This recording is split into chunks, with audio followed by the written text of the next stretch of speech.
Di padayon lang ta.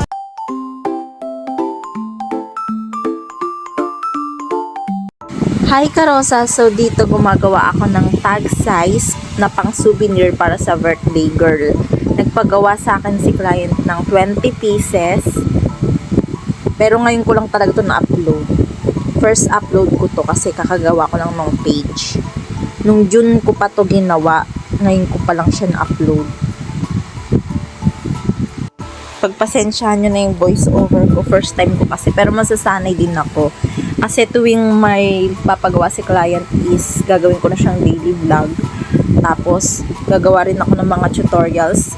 Dito gumamit ako ng ruler kasi medyo mapurol na yung medyo mapurol na yung paper cutter ko, kaya inalalayan ko ng ruler. Pero makakabili din naman ako. Malay mo, soon makabili ako ng bagong paper cutter. Ang gamit ko dyan is photo paper na 200 GSM. Kaya medyo makapal yan. Kaya perfect talaga siya pang tag souvenir. Yan, so malapit na ako matapos dito. 20 pieces yung pinagawa ni client. Ayan na siya. Padayon lang.